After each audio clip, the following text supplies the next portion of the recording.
But the court came back and said, no, it doesn't matter because your DNA would have ended up in CODIS anyway for what you did a month after that dismissal. Oh my God. What did he do? What? Story within a story. Oh my God.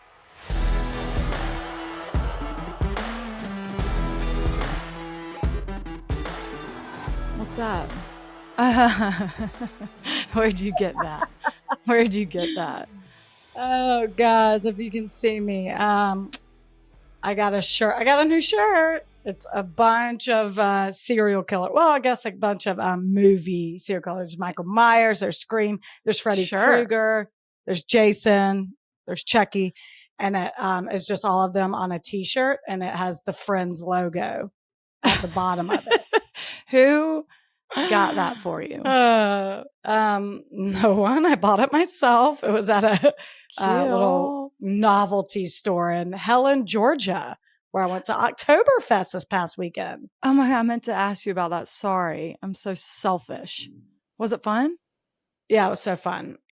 All right. So, hey everyone, what's up? Kind of jumped in with the T-shirt, which is very fascinating. Mm-hmm. Don't get me wrong. It's important. Very important, but almost as important as what I kind of want to discuss at the top. Hey, this is Rachel. I wanted to talk about Hurricane Helene in Western North Carolina and a bunch of places. If you're new here, I live in Asheville, and it looks like a war zone here, especially the wonderful River Arts District. It literally looks like a bomb went off. It is awful. Huge warehouses, piles of sticks now. I mean, it is devastating. Dust, mud, trash everywhere. It's awful. So I wanted to point out, though, that it's not just Asheville. A ton of small towns in Western North Carolina and all over the Southeast, but specifically Augusta got it really bad. Yeah. I know. I have a little thing about Augusta at the end of my spiel because I just really want to address this because we've now released, one real episode since the hurricane.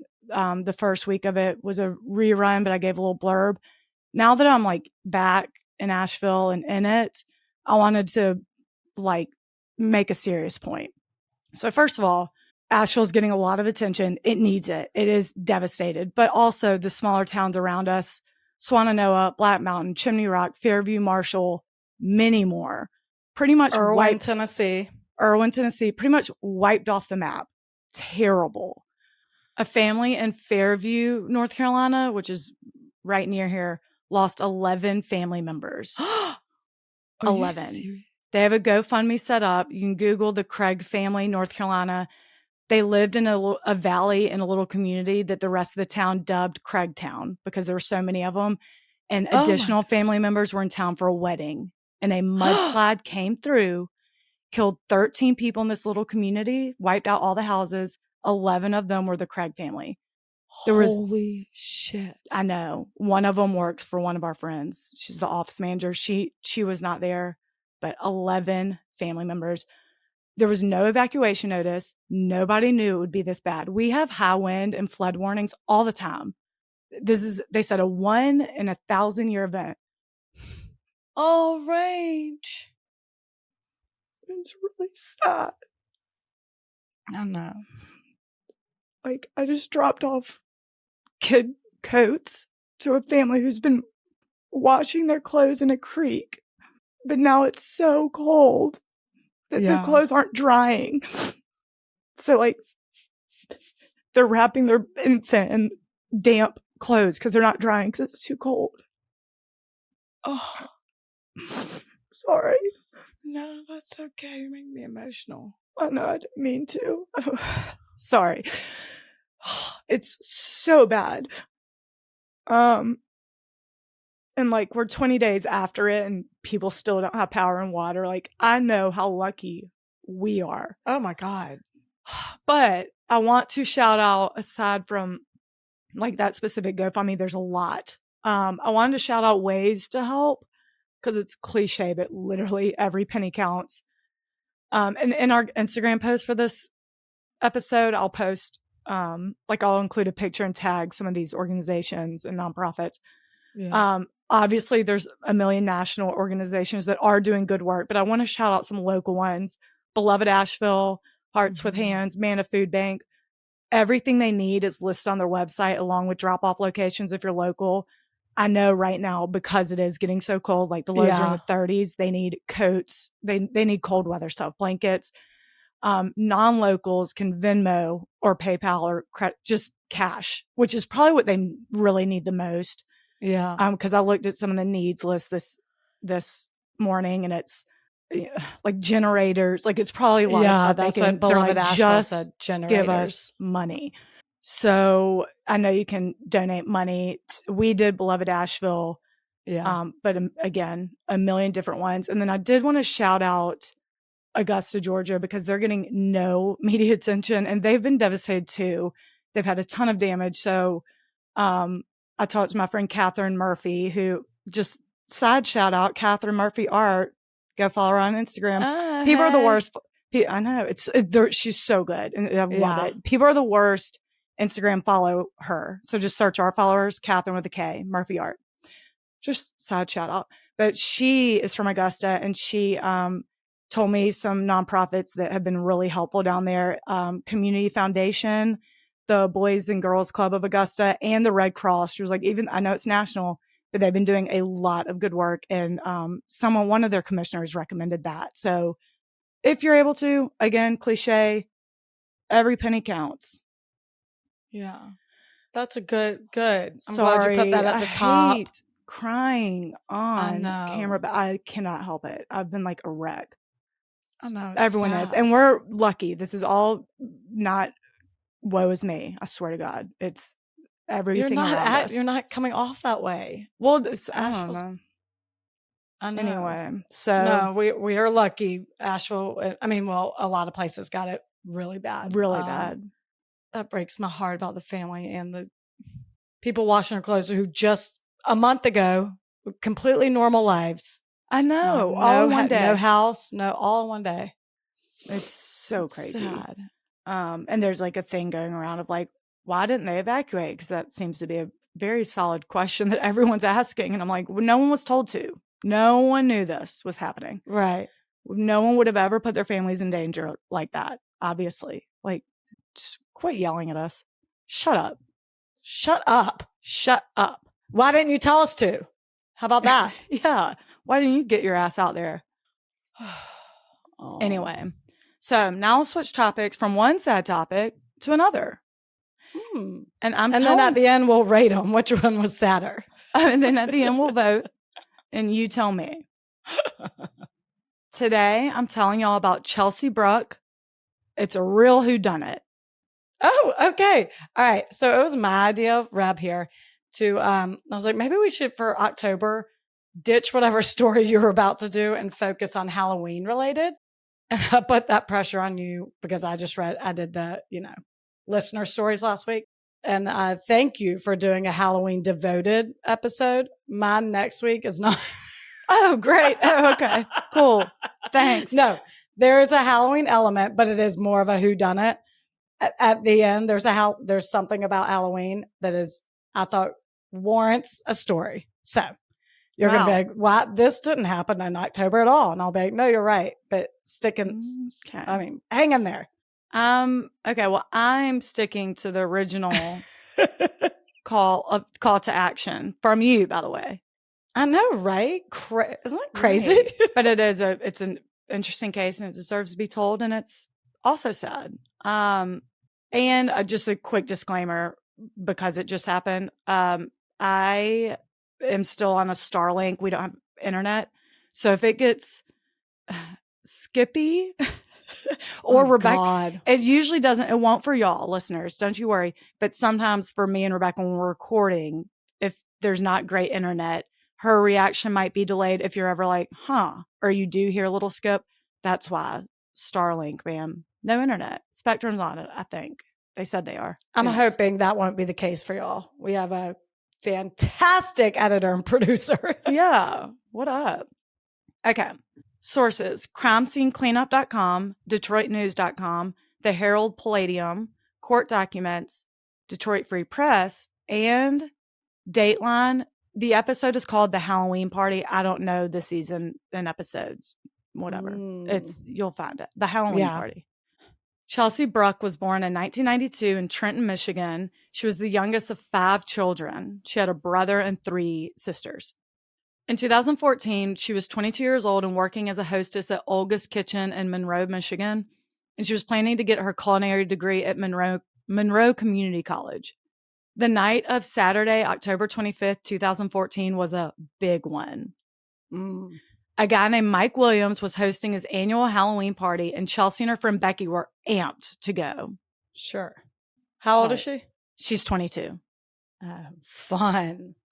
Mike, or Big Mike, as everyone called him, was known for his huge Halloween parties. He lived on a ton of land in Frenchtown Township, Michigan, which is like 30 minutes outside of Detroit. He hosted them there on his land, and his heavy metal band would play. There was a lot of drinking, a lot of partying, huge bonfire. Mike's fun. Big Mike is a party animal. Over 600 people in attendance this night. Oh my God. 2014, yeah. Chelsea went with her friend Becky. Like I said, she dressed up as Poison Ivy from Batman, which she was really excited about.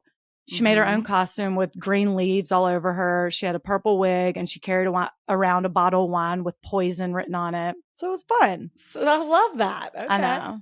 That's good. Perfect 22-year-old costume. That's for damn sure. I know. And party. And like perfect night. I would be so amped. I know.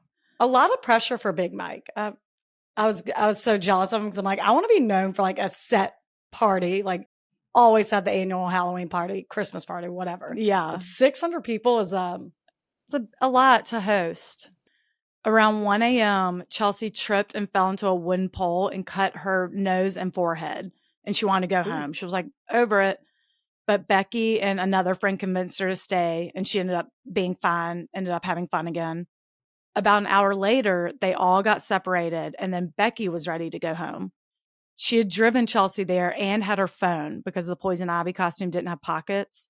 So she was holding her phone for her, but she couldn't find Chelsea. And after looking for a little while, she just figured Chelsea would get a ride home with someone else and she would come get her phone the next day. So she left. Ooh. Late that night, Chelsea called their other friend Penny from a random party goer's phone and asked her to come get her. Penny had been at the party, but was already home and going to sleep. And she was like, no, like I drank too much. I have no business driving. I'm not doing that. She said Chelsea wasn't distressed, so it was fine. But that's essentially the last any of her friends heard from her. The next day, Becky called Chelsea's mom and left a message telling her to tell Chelsea she could come get her phone whenever. She'd be home all day, whatever. Yeah. Chelsea never came by, and later that day, Chelsea's sister Cassie called Becky and told her that she hadn't come home. They weren't really worried yet. They thought maybe she stayed in another friend's house and was just recovering from a very fun, very late party. And again, she didn't have her phone, so they're like, she'll show up. But by Monday, when she still hadn't shown up, they were freaking out. Yeah. Cassie, the sister, reached out to Big Mike and several others from the party saying, like, have you seen her? Which no one had. Finally, Big Mike told the family he'd go walk around the property and look. So he took his dog and walked a couple of miles, but his dog ended up stepping on a fox trap and the poor puppy's leg was bleeding. So he took him back to the house to go to the vet. And when he walked up, Chelsea's mom, Leanda, was there. Oh. He told her that he was taking the dog to the vet, but she was welcome to stay and search the field and search the property. And by the time he got back from the vet, there were about 15 more people there searching, which he was like, fine, go ahead. Yeah. Cops brought canine units, but they didn't find anything. And finally, Chelsea's mom had enough and knocked on Big Mike's door and accused him of having something to do with it, asking if he was keeping her in the basement, like, where is she? And by now, I think Big Mike's a little over it. He was really caught off guard that they were suspicious of him because he thought he was being really helpful. They asked to search his house, to which he said no. So they got a search warrant and came in with a ton of investigators. They completely tore the house apart and they didn't find anything. So they asked for his DNAs that they could have just in case they end up finding something. And he said no, which they could not do anything about. And so unbeknownst to him, he is the main person of interest. Police talked to well over 100 people at the party, but there were a lot of challenges because Talk about unreliable witnesses. Oh, God. Kids in their early 20s at a Halloween party, they're plastered. Let's just call it what it is. Dark field, over 600 people there. All of them are wearing costumes, drinking heavily. Most of the people they talked to admitted they were way too drunk to remember anything. The Herald Palladium that I sourced actually had a headline that said, "Many witnesses too high to help search for missing girl after party." Like, I mean, worthless group of kids is what I'm telling you. What they weren't aware they're going to be a witness to anything. No, or that they needed to be reliable. I'm sure they wished they remembered something, but most did not. Yeah. Well, some did, because we do get some tips. All right. I'm going to give you some tips. They talked to her friends and asked about any guys she had been dating. They told them she was single at the time, but she was interested in a couple of guys. But those guys weren't at the party. Still, they came in, they questioned them, searched their phones, all of it. They were cleared pretty quickly. Mm-hmm. Since Chelsea had given her phone to Becky at the party, she called from random people's phones. So police talked to all. Yeah. So people talked to all the people who let her borrow their phones. There were 6 of them. One was a guy named Gavin who said Chelsea used his phone around 1 a.m. and she was crying looking for her friends, which makes me sad. So she was a little distressed. Oh, God. Yeah. Then a guy came forward. And just probably so beyond frustrated. I'd be yeah. Oh, my God. It's dark. Again, it's dark. Everyone's in costumes. They have my phone. Yeah. Where are they? Yeah. You add alcohol to that? God. Oh, yeah. Can you imagine? Then a guy came forward and said that he talked to Chelsea around 3:30 a.m. as the party was winding down. He didn't know her, and that too. Imagine the first guy said it was around 1 a.m. when she was crying looking for her friends. We're talking 2.5 hours later. Awful. He didn't know her, but he knew for a fact it was Chelsea because of her costume, because he made some joke about her Poison Ivy costume and how he's very allergic to Poison Ivy. He also told them that as they were talking, there was a guy hovering around her. He said it seemed like they knew each other, and eventually the two walked off. Like they were all kind of three talking, but it was some guy he was just kind of lingering. Mm-hmm. The police had the guy describe the hovering dude to a sketch artist, and he said he was tall, wearing glasses, slender build, Justin Bieber-ish swoop, which he didn't say the Justin Bieber swoop, but I saw the sketch and I'm saying it. It's It's just a fish. I mean, like, he had a white mask, he had a really white face, crazy hair. He was in like a janitor's suit, and like a gray, and he was carrying a big fake butcher knife. So that's what I know about him. He had a white face, was really long, almost looked like he was screaming or shocked. Yeah. It's crazy. Y'all, we've just described Michael Myers of the Halloween franchise and the Scream Killer from the Scream franchise. Please watch it. So they drew up a sketch and showed it to the people to see if they recognized them, but no one did. Then a really interesting tip came in. This time it was from a nearby homeowner who was not at the party. He lived in the area and said that around 3 a.m. the morning after the party, someone was banging on his front door. Oh. He went to answer it, and it was a white male with a mustache, dressed in a costume, who said he was at the Halloween party and was looking for a place to sleep. And the homeowner said, "Keep moving, bitch." Yeah. He didn't. That's from last week's episode if you missed it. He didn't say that, but he was like, "Absolutely not. Get the hell off my lawn." Yeah, that's essentially what he said. The guy ended up sleeping on his front porch anyway and left his vest from his costume. When the homeowner woke up the next morning and found it, he inspected it and found a pocket knife in it and some rope was in it. But what was the costume though? Do we know? Oh, I don't know. It was a black leather vest. Yeah. Okay. Later that day, the guy who passed out on the front porch came back to get the vest. He knocked on the door and was like, "Thanks for lending me your front porch. Can I have that vest back?" Your hospitality is not lost on me. I thank you. Give me my stuff back. And the homeowner gave it back, but he thought it was really weird, especially as news was spreading about this missing girl. So he called the tip line and was like, "I don't know, it might be nothing, but this was weird as shit." Yeah. It was interesting. So investigators started combing through all the videos and pictures that party goers had turned in. They were telling everyone, like, give Oh, us all of yeah. your pictures from that night, your videos, even if someone's in the background, like, doesn't Yeah. matter.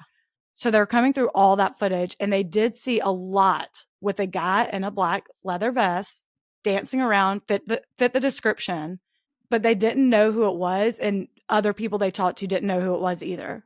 So they're keeping it on their radar, but in the meantime, another person comes forward. Oh, wow. Okay. 19-year-old Harlan Bird. Harlan told detectives that he was at the party, and at the end of the night, he saw two guys harassing Chelsea. They were shoving her around, and she was yelling at them to stop. So Harlan ran over and broke it up and fought the guys off. Oh. She was distraught, so he helped her up, and he put her in a random car that was just nearby and unlocked. He just, like, opened a random car and was, like, unlocked. He didn't know whose it was, but he put her in there and told her to wait there, and he'd go find her friends. When he couldn't find anyone, he went back, and the car was gone. Did the two guys shoving her around see him put her in that car? He broke it up. He, like, chased them off. They Oh, ran okay. off. Harlan said she was bleeding from falling on the ground after these two guys, Yeah. like, manhandled her. And he even got some blood on his shirt when he helped her into the car. So police are like, give us that shirt. Yeah. But he had already washed it. Oh, God. So then they really turn up the heat on Harlan. This guy's sus. They're like, did you do something to her? And he's like, no, of course not. You know, tell us what you did. Really playing hard cop or whatever. Bad cop, good cop. Yeah, both bad cop. They're like, tell us right now because this story is weird as shit. Eventually he folds and says he made the entire thing up to look like a hero. He didn't even know Chelsea. Ooh. What? It was a very bizarre turn of events, and this little twerp is arrested for providing false information. Good. Plus, now he's put himself on the short list of suspects. How desperate you must be to insert yourself into a murder investigation that's a flat out lie. I mean, well, now you're in it. You're in it. You're in it. Congrats. Hope you're not falsely accused of anything. Like, right. What? The dice you roll by wanting to look like a hero. Yeah. Douche. I know. This will prove to be a grave mistake on his part. You'll see. He's spending his life in prison, guys. That's it. No, you'll see. Months go by with no sign of her. She just completely vanished. Not one lick of evidence. In January 2015, a woman named Carrie Carr contacted police with a huge tip. She was from Toledo, Ohio, which is like 30 minutes away from where the party was. Mm-hmm. She said her ex-boyfriend confessed to her that he killed Chelsea. Oh. She and her ex were fighting, and she went to leave. And when she did, he pulled out a pocket knife and threatened her, saying, this is what he used on Chelsea, and essentially I'll use it on you too. Oh, pocket knife, leather guy. Right. Well, it's not him, but but I appreciate the attempt. A for effort. Good listening. Good listening. Thank you. He eventually told her that he was at the party and left with Chelsea, and something happened, very gray area, and he ended up killing her. And then he dumped her body at a nearby cemetery. Carrie was in constant fear of her ex and said she was scared to come forward because if he was just questioned and released, she and her kid would be in huge danger. Oh, she has a kid. Yeah. They talked to her ex, and he's like, no, she's crazy. She's just trying to get me in trouble for revenge. She's has it out to get me. So they bring Carrie back in, and like Harlan, they turn up the pressure, and she cracks. She made the whole thing up to get her ex arrested. Who? So, like Harlan, she's arrested for providing false information. What are y'all doing? Are y'all new? What are y'all doing? Are y'all new? The balls. You have, like, the links you go to. I would be so nervous. Oh my God. I'd be nervous if I had a real tip and they're like, come in and talk to us. I would be know. Oh my God, but what if it's nothing and I'm wasting your time and y'all are working so hard? And that's what I mean. Oh God. So like, just go out, flat out lie. Two detectives are sitting across from you and you're just like rambling a story that is totally made up. Even if I had no tip, I was just at the party and they wanted to talk to people and I willingly went in, but I'd be like, but I don't remember anything. Maybe I remember some. Oh my God, I'd be such a nervous wreck. No. Well, luckily these people just walking in and saying, hey, I know who did it. Just flat Carrie, out. yeah, Fuck Carrie and them. Harlan are free from that burden, which must be so nice. Such To be how nice. unburdened by, you know, Lying, conscious lying. putting detectives down a rabbit hole that doesn't exist. That's very unnecessary. Putting a family through all this. How nice. How freeing. How freeing to not have that burden of guilt. Yeah. So That's shocking. now they're completely back at square one. What a waste of time from these two yahoos. God. And the case is at a standstill until late March 2015. How many years after was that? I don't remember what year it was. That's almost 6 months. So the party was October 25th, 2014. So we're into the new year. A woman named Cheryl, who lived on a huge piece of property about 2.5 miles away from Big Mike's, was cleaning up around her property, which she did every spring after the snow melted. And she found a red shoe. She didn't think anything of it, so she threw it in her trash bag, and her husband was like, what if that's Chelsea Bruck's? By now, everyone knows about this. Their house was on a country road that pretty much everyone going to Big Mike's party would have taken. So just in case, she turned it into police, and they sent a picture to Chelsea's mom. And sure enough, it was Chelsea's shoe. Go husband. I know. Then it came out that they made the whole thing up. I was about to say, do not fuck with me. We're moving out of this town. Everyone get I'm out. kidding. Everyone get out of the town. She was mad at the No shoe one has your back. manufacturer, and she had a vendetta. No, it's true. God. This was tip number 623, and it was the first actual break in almost 6 months since Chelsea's been missing.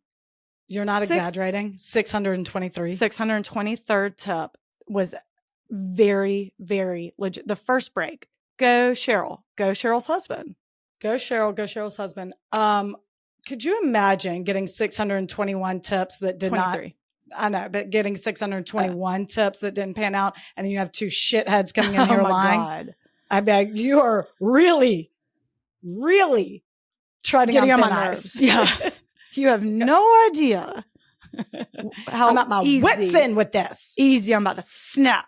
Oh my God. This is the start of a slew of developments. A few weeks later, on April 5th, 2015, a guy named Eric was walking through the woods in Flat Rock, Michigan, about 10 miles away from Big Mike's place. He was searching for scrap wood and stuff he could sell and came across a dilapidated building. In it was a bunch of trash and debris. He's looking through it, and when he lifts up a piece of plywood, he finds a poison ivy costume and a purple wig. There you go. He thought nothing of it and left. A week later, he was sitting at work and saw the missing persons flyer of Chelsea wearing that costume and was like, oh shit, that's the costume I found. He didn't immediately go to the police though, because he had touched it and he was scared. Like, now my DNA's on it. I'm going to be pinned for it.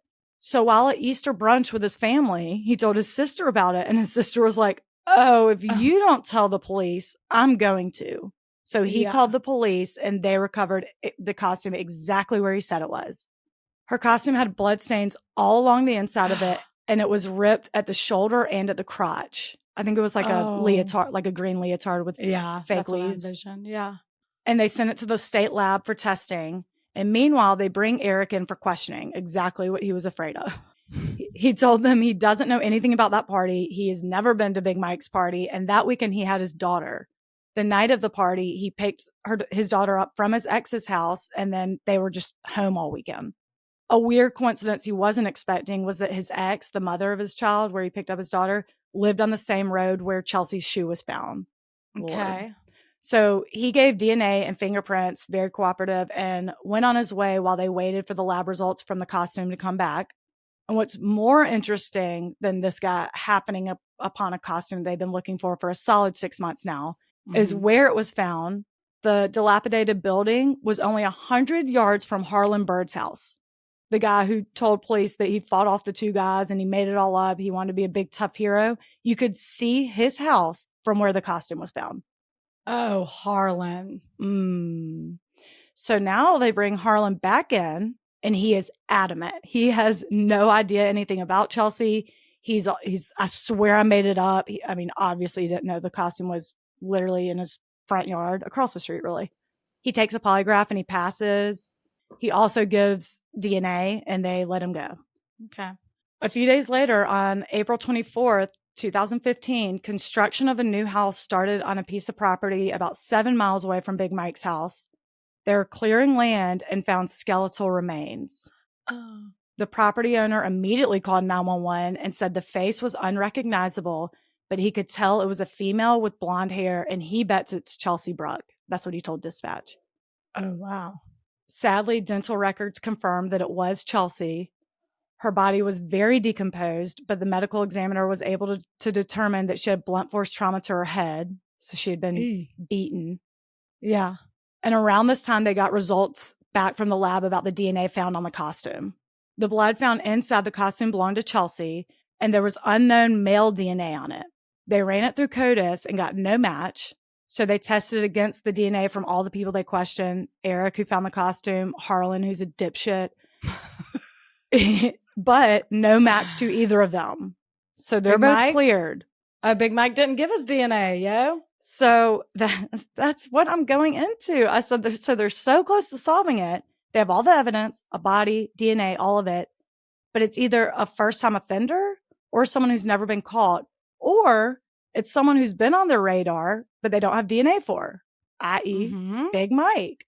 That's what they're thinking at this point. They're like, the detectives were interviewed on Dateline, and he's like, Big Mike's DNA is what we needed.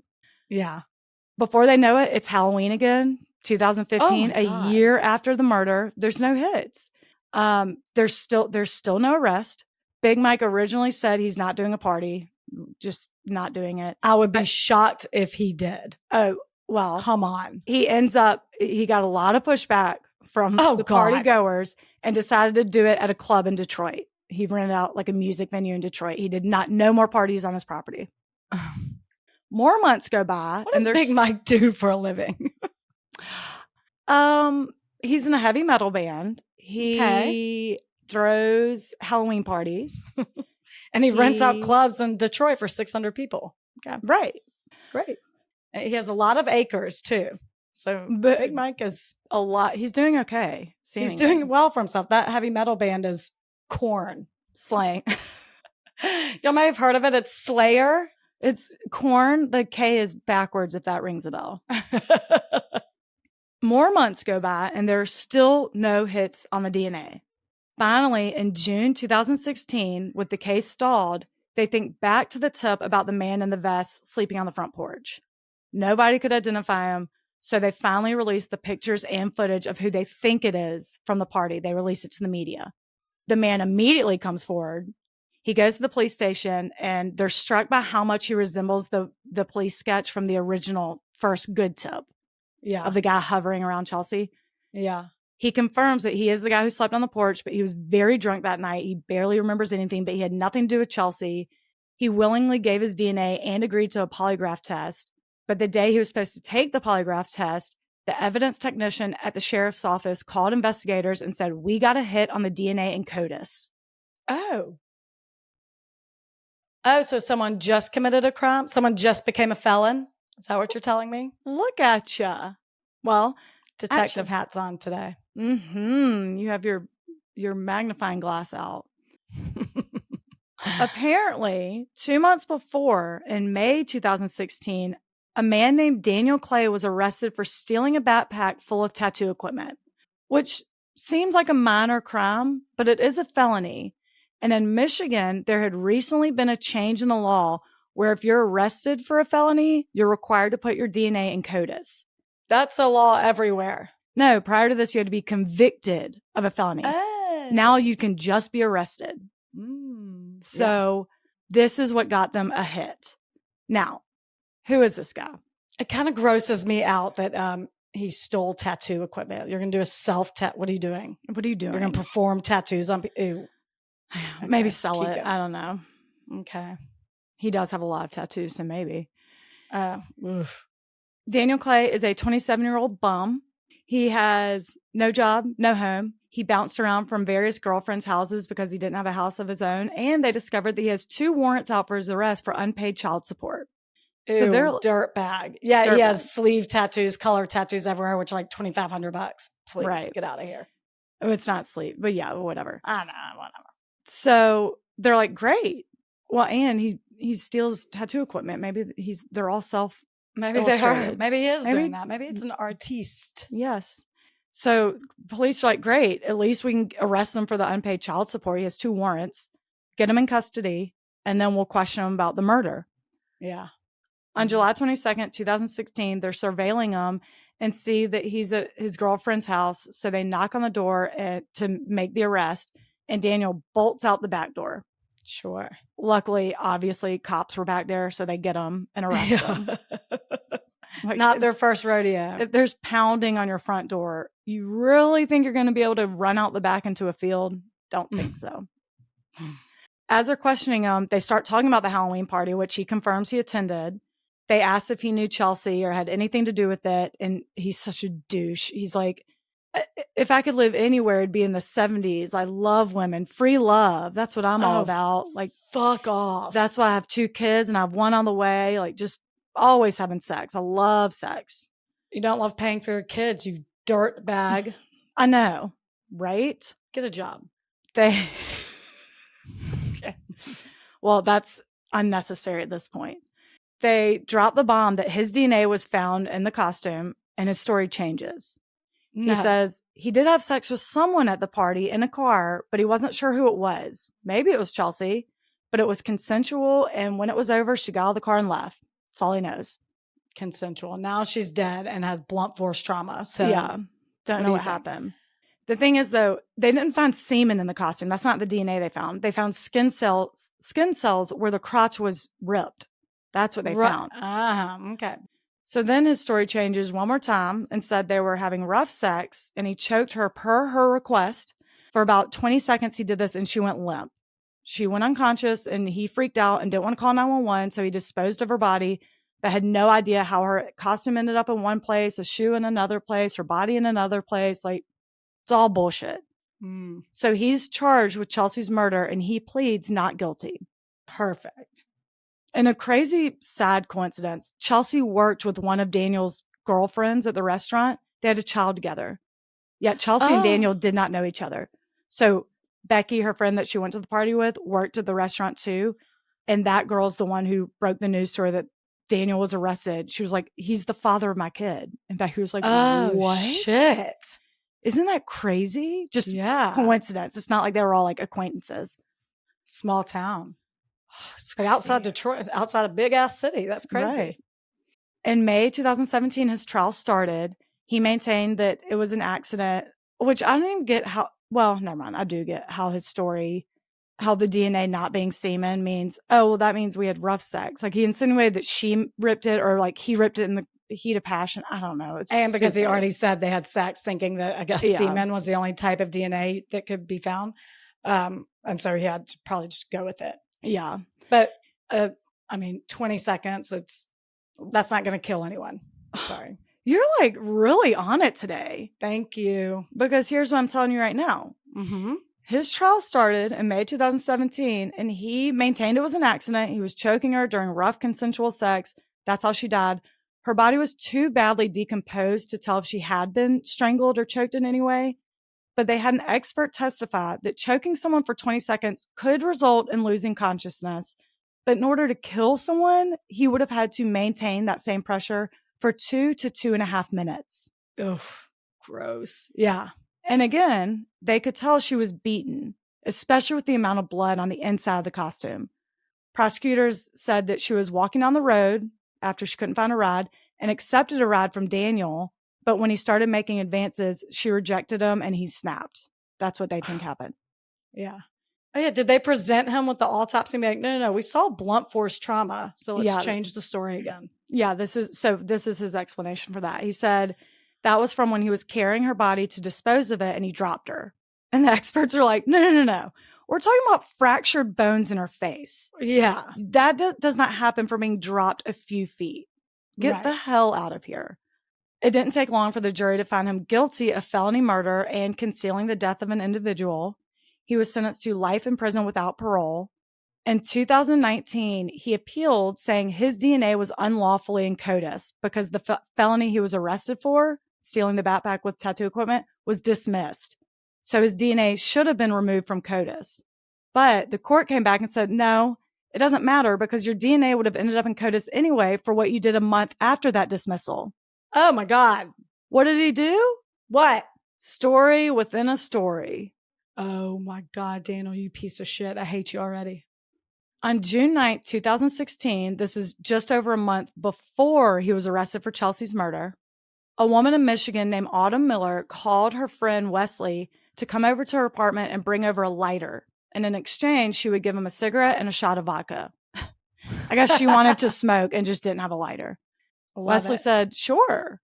And he came over with two friends, Daniel Clay and a girl named Claire. The four of them started drinking, and Daniel offered Autumn a Neurontin pill, which is an epilepsy medication. It controls seizures. It has other uses, but that's the main one. I don't think I've heard of someone taking that recreationally, but sure. Shortly after taking it, he offered her another one, and she said, sure, but to be clear, I'm not having sex with you as any form of payment. And he said, that's fine. She could just have it. So she took the second one, and after an hour and a half, she told everyone, party's over. They need to leave. They're getting too loud. And after they left, she noticed that her cigarettes and vodka were gone. So she texted her friend Wesley and said, bring them back. And he said he didn't have them. A little while later, she was sitting on her couch perusing Facebook when Daniel all of a sudden walked in. And she was like, the fuck are you doing here? But also, did you take my cigarettes and vodka? He didn't say a word. He walked over to her, grabbed her by the hair, and threw her on the ground. Isn't that creepy? She asked him a question. At this point, kind of knows him. She kind of knew who he was anyway. I think he dated one of her friends for a second. So when he walked in, she kind of knew him. But she asked him a question, and he just walks over and grabs her. It's just, I don't know. And it would be very scary to be on your couch. You already told this guy, like, just so you know, I'm not having sex with you. So you already got a vibe from him that you didn't like. Yeah. And to just hours later be on your couch and he walks in, you know, it's not good. He has ill intentions. Yeah, you're doomed. Oh God, that'd be so scary. What does Neurontin do to you if you take it recreation? I read the police report, and he said it just gets you drunk faster. He said, take one of those and have a beer and you'll feel like you've had 10 beers or something. It just fucks you up. Okay. I mean, if it controls seizures, I assume it like relaxes you in a way. I don't know. Yeah, I don't know. So he threw her to the ground, he raped her, and then dragged her to the tub, turned it on, ejaculated on her, and left. Horrifying. Wait, hold on. Sorry, you skipped. He ejaculated on her? Yeah, in the tub. He pulled her into the tub, turned the tub on, ejaculated on her, and then left. Oh my God, that is so creepy. Because then you're like, what are you about to do? And that's so unnerving. I know. Oof. After a couple minutes, she got out of the tub, got her phone, and called 911. She went to the hospital and obviously was able to tell them exactly who attacked her. Daniel Clay. Yeah. They talked to Daniel, and he gives several versions of this story. All were different, but with one consistency. It was consensual. Oh, bullshit. Especially when multiple neighbors came forward saying that they heard her screaming, help, stop, no. One heard her yell, that hurts. Oh, God. He was arrested and charged with first-degree criminal sexual conduct, again, a felony. And this was only a month after the backpack arrest and a month before Chelsea's murder arrest. So his DNA was staying in CODIS anyway. So that's what the court said. They're like, get out of here with your appeal. Plus, the state has 60 days to remove DNA from CODIS if you're not convicted of the felony. So even without this horrific incident, his DNA was not unlawfully in CODIS. Yeah. Get the fuck out of here. Right. He was tried for this crime in 2017, right after the murder trial, and he was sentenced to another 39 to 60 years in prison. So he'll never get out. And at 36 years old, he's got a long way to go. And he's still in there. Bye-bye. That is the horrific, sad story of Chelsea Bruck and Autumn Miller. It's a horrific. This guy's a piece of shit. And he doesn't pay child support. I know. He's just he's a loser. Patrons, Angela, Crystal, Dana, Bree, Marie, Callie, and Taylor. What's up? Hey, my standard cry for patience, because I know I'm behind getting gifts out. So I'll get a chunk out probably maybe this afternoon, maybe tomorrow. I promise. I'm catching up. Please don't hate me. Also, I think we may be out of one of the t-shirt sizes, but we really want to redo our artwork and like the whole brand, if you will. I hate saying that. I don't know what else to say, but so I'm hesitant to order more merch because our sister's working on some really good options. So I'm so hesitant, but I don't know. We might just do it to fill it. Custom shout outs. The first one's from Parker. I wanted to shout out the Cove Charleston, a beautiful boutique on Daniel Island in Charleston, South Carolina. I've had the honor and pleasure of nannying for the owner, Britt's 4 amazing girls. Oh my gosh. Over the last 3 years, 4 girls. That's us. And I could not love her or her family more. Recently, Britt was diagnosed with breast cancer and has faced some setbacks in her recovery, including the need for additional surgery. Britt's strength and resilience are truly inspiring. She embodies what it means to be strong, selfless, and unwavering in the face of adversity. The Cove Charleston reflects her passion and dedication. The store's collection includes everything from chic dresses to refined accessories. If you're in the Charleston area, stop by the boutique or check them out online. They're also on Instagram at The Cove Charleston. Cove is like COVE, Charleston. Y'all get it. And a shout out to my little brother, Cole Carson. You make me proud every day to be your big sister. Love you lots, Bunny. And then the next custom shout out is from Lindsay. It's like really straight to the point. This is what I'm talking about. How Naughty Crochet. And then she puts in parentheses Instagram. So it's HOWKNOTTY crochet, CROCHET. Custom made crochet items with 25% off. 25% of the profits being donated to a local bully dog rescue. That's nice. That was very nice. So go check out How Naughty Crochet. But naughty is like, KNOTTY. I love it. Yeah. I love it. Wow. And then my last one is from Sharita. Happy 40th birthday. I'm guessing it's yours. Happy 40th. It's not ours. So I'm guessing happy it's 40th. Yours, then. What are you going to do? What you up to? Fun? That's milestone. Go on a trip. So happy 40th. Happy 40th. Happy birthday to you. May it be your best year yet. Oh, yeah. All right. Well, thank y'all for listening. Y'all are the best. People are the worst. Bye.